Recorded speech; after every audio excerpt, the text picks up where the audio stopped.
UFC 313, Magomed Ankalaev versus Alex Pereira took place this weekend. I'm going to be giving a recap of the entire event, starting from the very first early prelim all the way up to the main event, starting with the early prelim opener of the one early prelim, Ozzy Diaz versus Jordan Santos. So, this fight was actually awesome. It was a lot of fun. These guys were actually punching each other and going at it, unlike the main event. Alright, I'm going to stop with that. So Ozzy Diaz and Jordan Santos, they actually went at it. It was very entertaining. Jordan Santos was very good in moments. He was doing a really good job of landing really hard shots. But I will say, his technique on his punches didn't look that great. He was landing a lot of slappy punches. It was kind of like a this almost. Like he was kind of hitting him with almost like the front of his knuckle or the front of his like bone rather than with his knuckle. It really made no sense. Ozzy Diaz was much more clean. He had a really good power. That right hand, he was really doing a good job countering Jordan Santos, as Jordan Santos was just kind of bulldozing his way inside because he doesn't really have that much skill. But Ozzy Diaz looked very decent, and it was a very, very close fight. You could have won it either way. Ozzy Diaz got the decision. Good for him. And yeah, so good win for Ozzy Diaz. Gets his first one in the UFC. Jordan Santos drops to 10-2 and gets his first loss in his debut in the UFC. So yeah, Ozzy Diaz gets a win, gets back on the right track, and who knows, maybe he'll do something at middleweight now that he's dropped down a weight class. He looked very solid. Moving up, this was supposed to be Chris Gutierrez versus John Castaneda. Actually, before we even get to the fucking Martin Santos-Francis Marshall fight, I want to give a quick little thing. Why is it that on every single pay-per-view so far this year, I have another video coming out soon regarding this topic? UFC 311, Sarukian falls out the day of. UFC 312, the main card is just pathetically awful. UFC 313, 2 fights fall out the day of because of a sickness going around. Good excuse, UFC. 2 of our prelims to get a 10-fight card for a pay-per-view, which I tweeted about this. One of supposed to be the biggest pay-per-views of the year. It's supposed to be one of the biggest. Sorry. I'm so angry that I can't even speak correctly. One of the biggest pay-per-views of the year, it seemed, to start when it was built. It was a crazy card. But this shit happens. You move Curtis Blades and Kuniev later to make the card better, and now it's canceled. It would have happened if it was done in Seattle. Now we've got to reschedule it for like a month in advance and wait another month for this fucking fight. It's not even like it's a hyped up fight. I don't want to see Rizvan Kuniev, and he looked in shape. I will say he looked in shape at the weigh-in. This dude's back on the roids. But the UFC needs to figure out what they're doing and need to make sure that UFC 314 is safe. The first three pay-per-views of the year were meant to be these amazing cards. Well, 2 of them were. UFC 312 they just gave up on. Because that's what the UFC likes to do nowadays, especially for Australia cards. They just like to put no fucking skill on the lower main card. 311 and 313, the US cards, stacked to the rim, and then they fuck up the day before. Obviously not the UFC's fault, but, I mean, what are we doing? What's happening? So don't worry, a video's coming out on this soon as well. But we're going to ignore this, and we're going to try and enjoy the 10-fight card that we got. First fight was fun. Now moving up, Francis Marshall versus Martin Santos.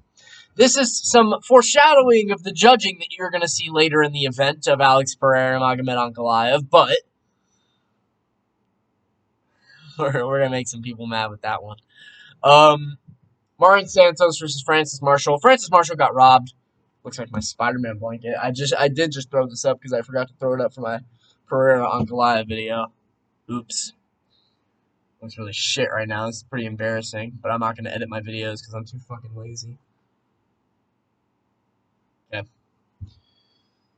Francis Marshall got robbed, like brutally robbed, like actually pathetic from the UFC.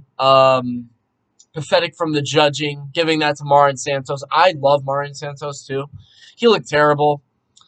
Or actually, no. I'm not even going to say that. I could say he looked terrible all I want, but he didn't. He didn't look terrible. He looked really slick in the first round. He's a super slick striker. He showed ability. But Francis Marshall was catching him. Marin Santos looked like he was holding back a little bit. And the fact that he's like defending that win, saying, we will be better, like instead of saying that, that's not a good sign for his career, in my personal opinion. If he was going to, oh shit, the Thunder and Nuggets are playing right now. If you're an NBA fan, I'll have to catch that once I'm done recording this video. Anyway, Marin Santos looks slick. But the fact that he's defending this win does not look good for his career because this dude, he looked like he was holding back punches and kicks. Like he was landing when he really went for it, but he really went for it. And that's not what I like to see. Francis Marshall was just kind of waiting for the counters, and when he was countering, he was cracking Marin Santos. And he was hitting him with the better shots, much more efficient on the feet. Francis Marshall looked very, very good. That robbery is absolutely disgraceful, and I cannot wait to see his next fight in the UFC because Francis Marshall absolutely deserves that win. Marin Santos, the hype has been derailed for me. I'll see what, matchup he gets in his next fight, and if it's a really big jump up, I'm probably going to pick the other guy. Now we know how good Marin Santos is. But Francis Marshall is very decent, and I do think Francis Marshall will be a guy who we might see in the rankings later on in his career because he's a very young guy. They're both very, very young. But Marin Santos gets the win by split decision. Absolute robbery. This wasn't a close fight, in my opinion. This was very obviously 29-28 Francis Marshall. So I really don't see how you can give... And he fucking hurts Marin Santos bad. Alright? So, Marin Santos lost that fight. Absolute robbery.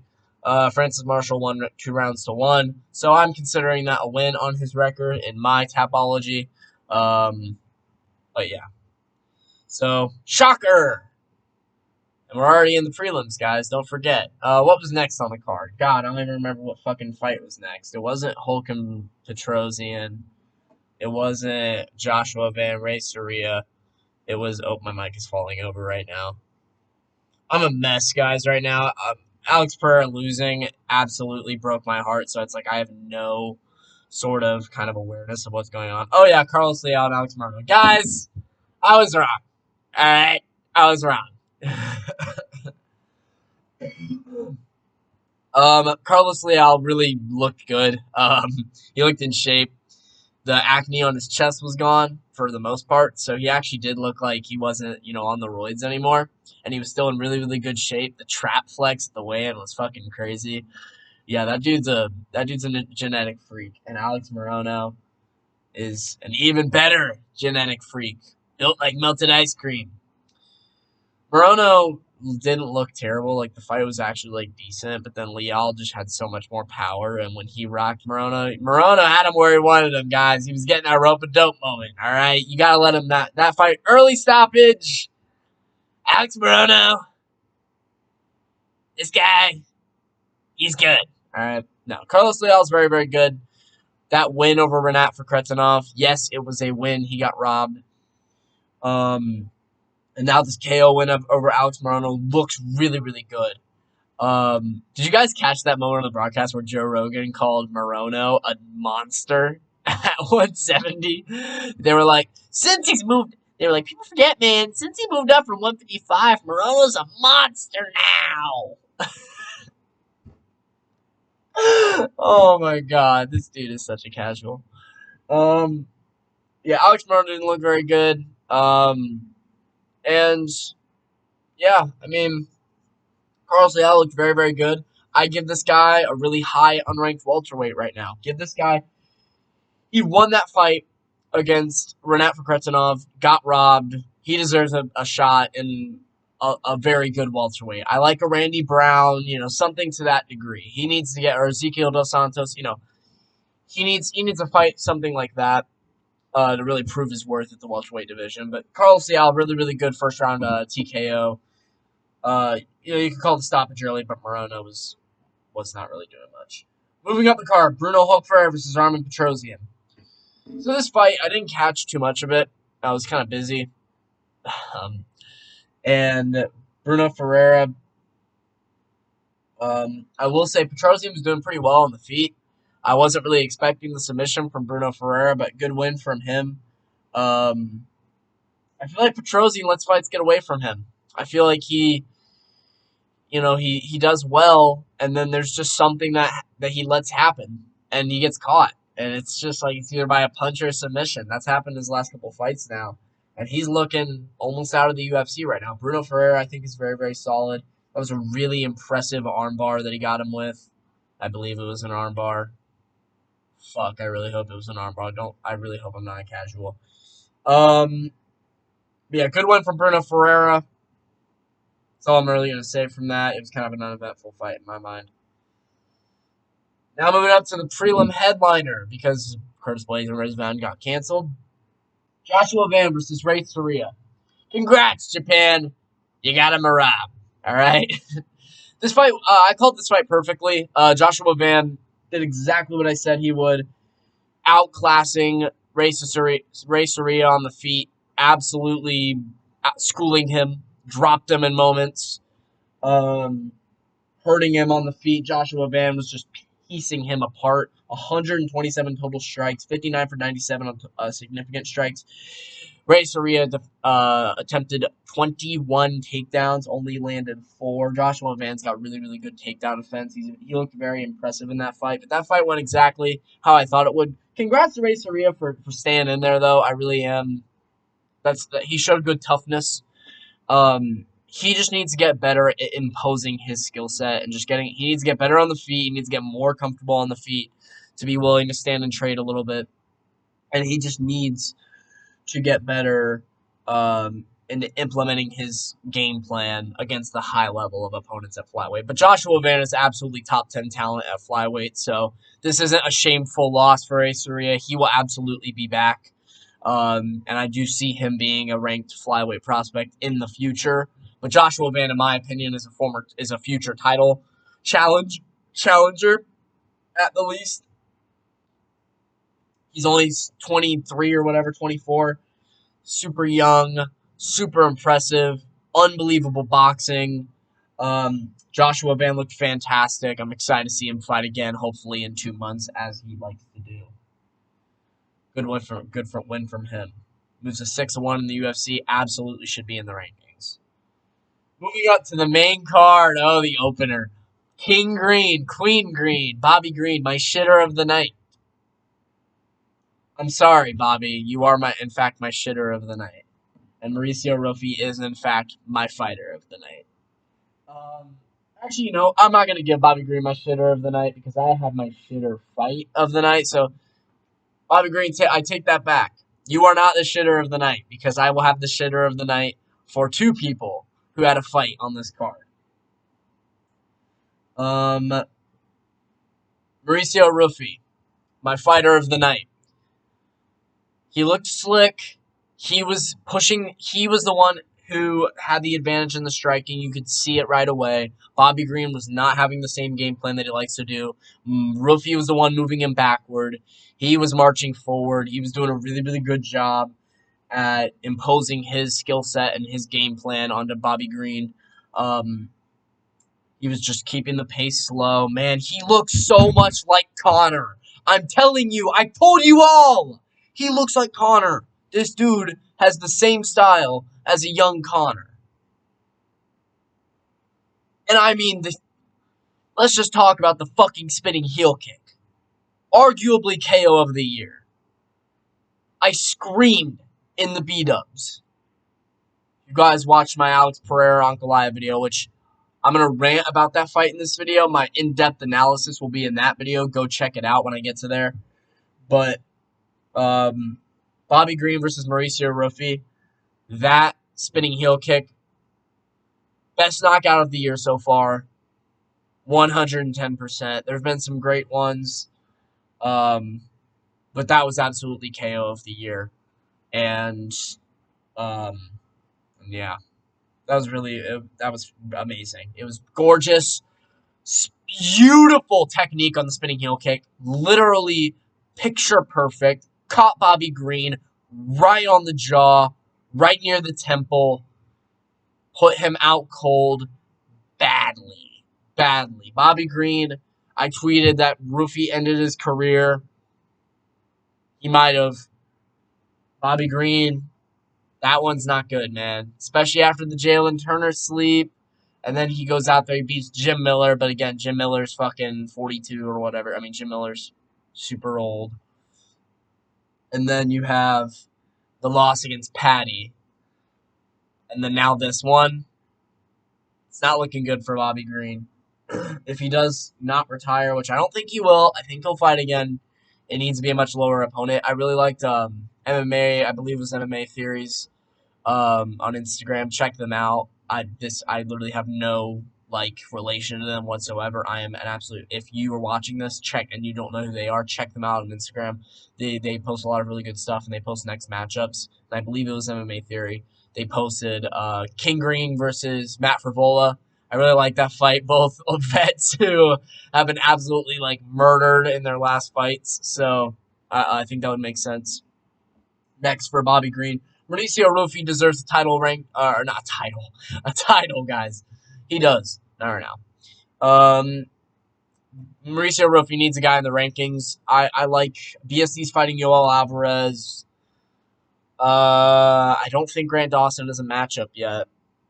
So you could do Grant Dawson, but they won't do Grant Dawson. I'm trying to think who they could actually give Mauricio Rufy to in the lightweight rankings. Let me look at the rankings here. I need to take a look. I really do think I'm looking on my phone right now. I really do need to take a look. I think because Ignacio obviously beat Jalen Turner. We'll get to that fight. Yeah, Benoit is fighting Yoel. Garrett Dawson. He doesn't have a matchup. Zeev might have to fight out of the rankings, He called out Dariush. Does the UFC really do Dariush that dirty after losing to fucking... Oh, man. After the whole thing that happened at UFC 311, do they really do Dariush that dirty? I hope not. But hey, in terms of you're looking at the rankings, that's really the only one that makes sense. You don't want to give him Fazeev after the Gaethje loss. I'd rather see a Fazeev versus a Grant Dawson. But yeah, that really is kind of the only matchup that makes sense in the rankings because you can't go much higher than that. And Dariush is 9th. Rufy's only had 3 fights in the UFC, but that KO absolutely deserves to get a jump in the rankings. So I really do like that fight with Beneil Dariush. I just don't know if the UFC does that matchup just because of the whole thing that happened at 311. They might do it. It might pay him well. Put him on a really good, maybe the feature fight of a pay-per-view. I would be okay with that. Mauricio Rufy, the Fighting Nerds are absolutely unstoppable. Still undefeated in the UFC. And I think that will remain after UFC 314. We get to see 2 more of them fight. Oh, man. Fighting Nerds are on a hell of a run right now. These guys are absolutely legit future superstars in the organization. And, we just have to hope they don't get fraud checked. Anyway, what a KO by Mauricio Rufy. KO of the year so far. Yeah. Amanda Lemos, Yasmin Lucindo. My shitter of the night. Bathroom break. Thanks for the bathroom break. I really do appreciate it. It was, congrats to Amanda Lemos. She beat the young grappler by kind of out-grappling her, surprisingly enough. I really did not expect that to be the result. That's why I thought Yasmin Lucindo would win, because usually women's fights are boring. And I would usually give the wrestler the boring advantage in a women's fight, and that's what I did. And then Amanda Lemos beat her in the grappling for some bizarre reason. So, Yasmin Lucindo, you're terrible. Amanda Lemos, good job. You're going to hold on to your spot in the rankings. You can take on the loser of Yan Xiaonan versus Virna Jandarova next month. Moving on. Jalen Turner, Ignacio Bahamondes. I really did not expect this, but Ignacio looked great. On the feet, Ignacio looked better. He was the one immediately pushing the pace. You could tell he wanted a war. And I thought my pick was really going to do well because Jalen Turner seemed very confident coming into this week. At least that's how I saw it on the Jackson podcast. He seemed very calm. He seemed very at ease with where he was in his career, despite the multiple losses in a row and, the whole streak with the Moicano fight, the Dan Hooker fight. And, he obviously had the Bobby Green fight on short notice, but still. I really do think that Ignacio showed, despite, because he had a bad weight cut too, or it seemed that he had a bad weight cut due to the weigh-in. I mean, he came in a little later, and, he had to get the curtain, and it looked great. So I was expecting Jalen Turner to go out there and do his thing, but Ignacio really did show off and really showed that he wanted the war. He took the fight to Jalen Turner, got him in that beautiful triangle armbar, and submitted him. Jalen Turner tapped. I mean, it was super pretty, fantastic submission from Ignacio Bahamondes. It's great to see that in his game at this level. Those submissions from bottom. Obviously, Jalen Turner is not a great grappler, and Jalen Turner looked to start mixing up the grappling in this fight, actually. But Ignacio did a very, very good job getting the submission off bottom, getting the W, and pushing his way into the rankings. He will probably be 3rd, 13th, or 12th. My guess, I don't know if Aziz will even move down. They might move like Patty up to 11. Aziz was 11. They might move him down 1, Patty up to 11 for the Chandler fight. And then Jalen Turner will probably fall out because he retired. So Jalen Turner says that he retired, but then apparently someone in the Bilal in the cage was trying to convince him not to retire. And he apparently maybe did. So we'll see. Jalen Turner's only 29. I don't think he should retire. I think he should come back. UFC should give him a decent matchup, get him back into a rankings position, looking for a ranked opponent. I do like Jalen Turner. I think he's a very, very fun striker. He just needs to get a little more complete. And honestly, I wouldn't hate to move up to 170. Obviously, he said he walks around at 177 on the Jackson podcast, and that's what he will that's what he weighed in on fight day as well. He usually walks around at that weight, cuts to 155, and he does the cut pretty well. And he said cut has been going well. I think Turner should build up a little muscle and move up to 170. I think that's the right move for him. Use some of that lighter weight skill, and I think he could do really well at welterweight. I really do. If he could put on 5-10 pounds of muscle in a couple months, take a little time off, get back in there by the end of the year, maybe by December, in his welterweight debut against I hate to throw this guy's name out there again, Randy Brown. I mean, something to that degree would be good. So I think something like that would be good. Or you could do like a Drakkar Close matchup if we think that should be next. But anyway, good win from Ignacio Bahamondes. Gets into the rankings. Who do I want to see from him next? Fiziev wouldn't be bad. A Fiziev fight. If Yoel Alvarez beats Benoit, maybe the winner of that fight, because that fight is in May. Maybe the winner, but Ignacio didn't really take much damage. So they might look at a Dariush fight or even a Gamrot fight. Maybe a Gamrot fight with that bottom grappling we saw from Ignacio. A Gamrot fight would be very, very interesting. I actually really like that fight. So that might be next for Ignacio. I really wouldn't mind that matchup. But yeah, good win from Ignacio, showing his submission skills, getting the W, and being a ranked lightweight. Congrats. Moving up to the co-main event, Justin Gaethje, Rafael Fiziev. Okay, Fiziev looked good. Played out very similar, despite the style switch up we saw from Fiziev. He went a little more. He seemed a little more tentative, but he won the first. I mean, Fiziev absolutely did win the first round with the takedown. He had his moments. He would rock Gaethje. He wouldn't rock him, but he'd sting him with hard shots. Gaethje would in moments too. They were a little tentative in the first round, and Gaethje seemed a little off. He didn't seem quite too comfortable in there, but neither did Fiziev. I feel like Fiziev also looked a little bit, or Fiziev, or however you fucking say it. People say it so many different ways. He looked a little less comfortable in there. I think both of the rust from both these guys was showing. But then the second and third round, they started to open up. Second round was straight fireworks. Third round was fun.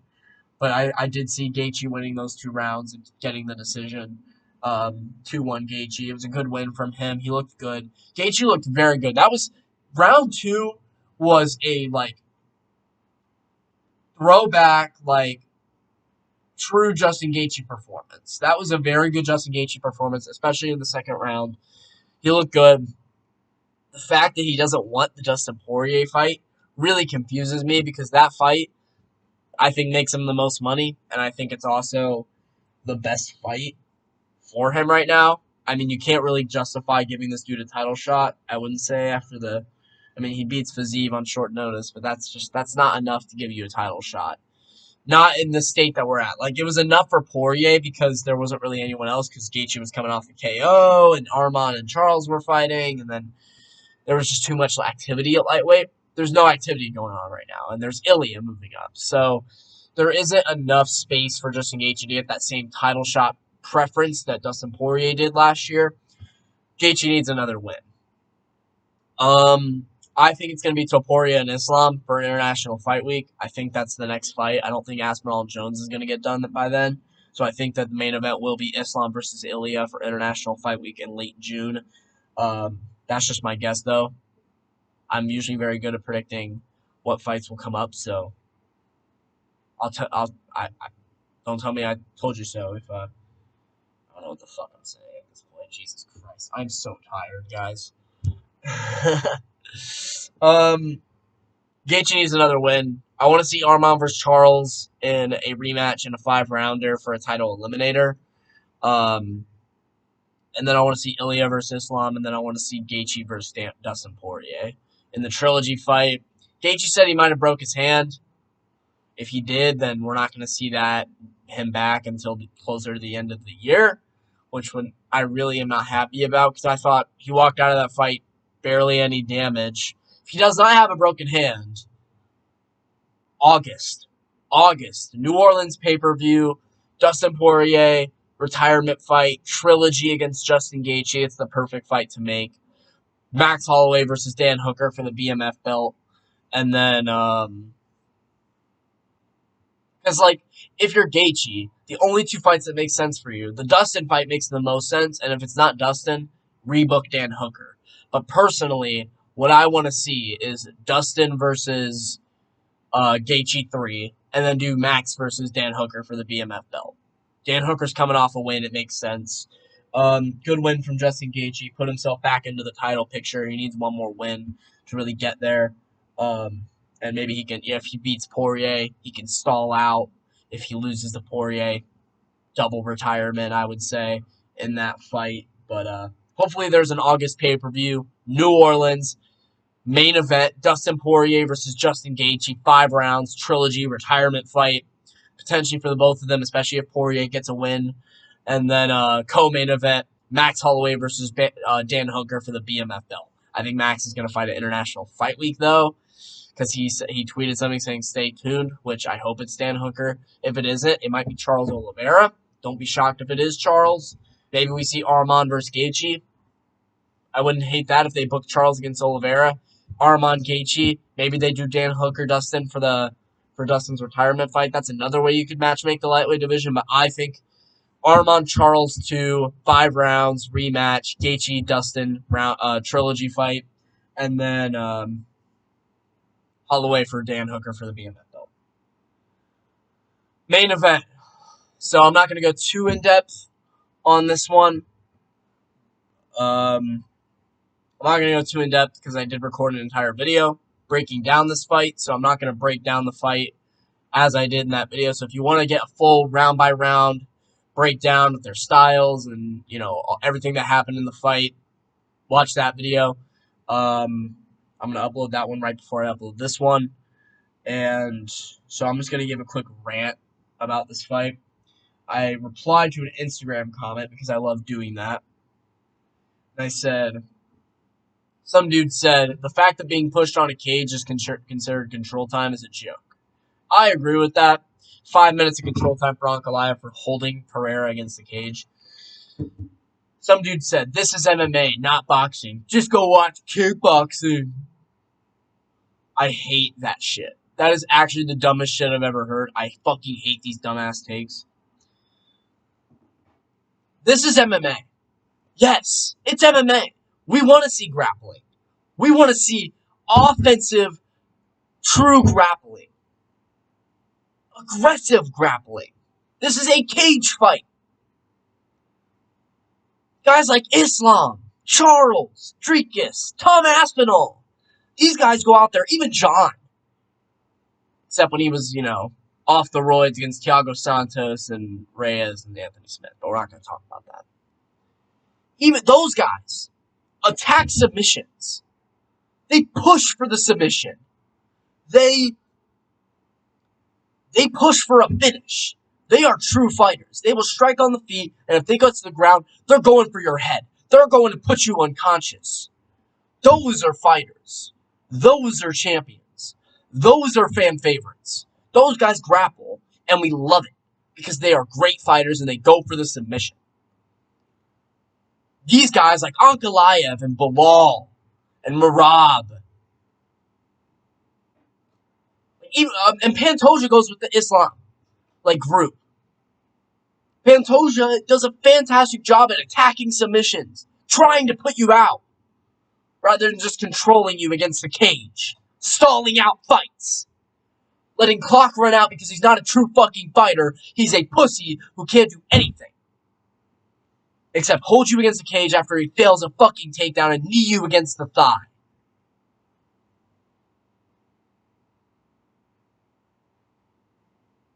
This isn't fighting. This is stalling. These are people who are not warriors. These are not warriors. These are not the modern day gladiators like Pereira. Pereira goes out there and puts his fucking all out on the line. The only reason he did in this fight is because Ankalaev is sitting there trying to threaten, oh, I'm going to hold you against the cage, dude. Pereira doesn't want to do that because he doesn't want to lose. And he defended all the takedowns fucking perfectly because Ankalaev, after 20 fucking years of grappling, he can't beat a guy who picked it up along the way at 32. Because this weak fucking bitch style of grappling has no place in MMA. It's there to stall out fights and trust the judges to give you a decision. Because you have no will or want or have the balls to risk it and put it on the line to go and get a win. Rather than go get a win, you can just, they'll hand you it by decision. It's bullshit. He didn't take the belt from Pereira. He fucking got it handed to him by the fucking judges. Pathetic, pussy-style grappling. No one likes to see it. This is why we don't like Ankalaev. This is why we don't like Bilal. This is why we don't like watching Merab fight. Because these guys have no will to finish. They have no will to actually put their fucking balls out and put it all on the line. That's the rant. Again, I thought Pereira won rounds 1, 3, and 5. It was a very close fight. Ankalaev was doing what he wanted in the boxing range. Pereira looked fucking terrible. Wouldn't let his hands go. Spamming low kicks. He was doing well with the low kicks. With a minute left in the round, throw! I get if you don't want to, fire away with 4.5 minutes left in the first round and let Ankalaev take you down. I get it.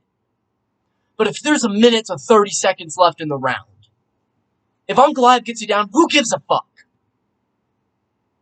Land that left hook. Throw the jab. Stick him with it. When Pereira threw the jab, he was sticking him. Throw it.